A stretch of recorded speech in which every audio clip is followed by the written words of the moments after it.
Assalamualaikum warahmatullahi wabarakatuh dan salam Malaysia Madani. Bapa Kemerdekaan Malaysia Tunku, sebuah karya hasil susunan seorang penulis wanita yaitu Syakirah Nasihah. Buku ini merupakan salah satu karya yang terkandung dalam siri tokoh pejuang dunia. Nama diberi Ahmad Syazwan Hadif bin Hishamuddin. Saya merupakan anak didik SK Bertapindah Kapal Batas Pulau Pinang. Kurs sekolah saya ialah PBA 2034.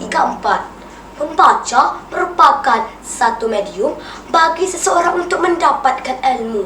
Semakin banyak kita membaca, semakin penuh ilmu di dada. Buku pula adalah jendela ilmu, teman setia, pencari makna dan jabatan ilmu yang menghubungkan kita kepada dunia pengetahuan tanpa batas. Gabungan minat saya kepada kedua-dua elemen ini membuatkan saya tertarik untuk berbicara. Buku bukan fiksyen hasil susunan saudara Syakirah Nasihah ini. Buku yang bertemakan sejarah ini amat menarik untuk dibaca oleh setiap lapisan masyarakat, terutamanya murid-murid di sekolah.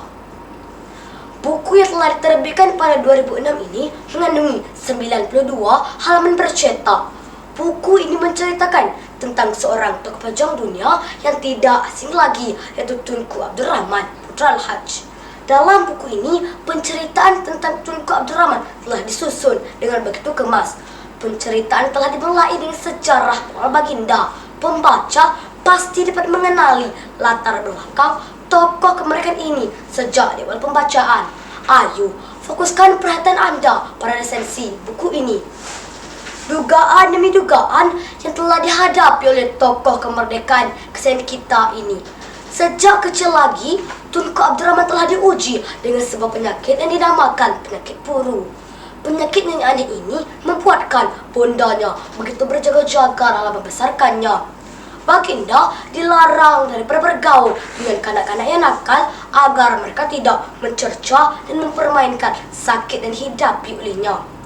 Namun, setelah bergajak ke usia remaja, anak kelahiran All-Star ini sudah mulai pandai bergaul mesra dengan anak-anak Melayu di kampung-kampung berhampiran. Sepanjang keremajaannya, baginda telah dididik oleh keluarganya dengan penuh kasih sayang. Segala ajaran agama dan tata susila masyarakat Melayu ditekankan agar dapat membentuk sasiah baginda. Di dalam buku terbitan Muskin Resources Publication ini, pembaca juga dibawa menelusuri alam pendidikan Tunku Abdul Rahman. Tidak heran mengapa baginda berjaya membawa pulang kemerdekaan ke tanah Melayu. Baginda begitu kaya dengan ilmu pengetahuan dan keberanian. Menurut buku siri tokoh pejuang dunia ini, beliau telah mulai dihantar ke sekolah untuk menuntut ilmu sejak berumur 4 tahun lagi. Tunku Abdul Rahman telah memasuki Pening Free School yang terletak di Pulau Pinang. Sewaktu menuntut di sekolah tersebut, baginda amat aktif dalam kegiatan-kegiatan luar, terutamanya aktiviti pengakap.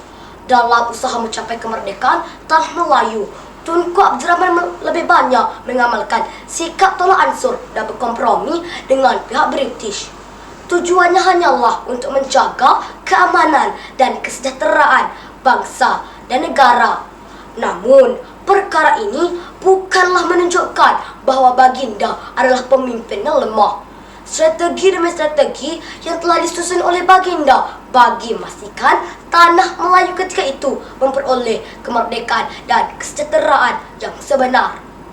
Pada akhir penceritaan dalam buku ini, pembaca dibawa merasa kegembiraan tanah Melayu ketika itu sewaktu Tunku Abdul Rahman melaungkan kalimat keramat yaitu merdeka sebanyak 7 kali. Kronologi cerita yang disampaikan oleh penulis amat tersusun dan mudah difahami, membuatkan buku ini bakal menjadi salah satu buku laku keras bagi pecinta cerita-cerita sejarah. Pada akhir pembacaan, dapatlah saya simpulkan bahawa objektif penulis yang inginkan pembaca memahami sejarah pejuang kemerdekaan ini telah tercapai. Belajarlah mengenali dan memahami sejarah agar kita dapat mengambil hikmah daripada peristiwa masa lalu. Sejarah memberikan pengajaran berharga tentang perjuangan, kebijaksanaan dan perubahan yang boleh menjadi pedoman kepada masyarakat untuk menghadapi masa hadapan dengan lebih baik. Sekian, terima kasih.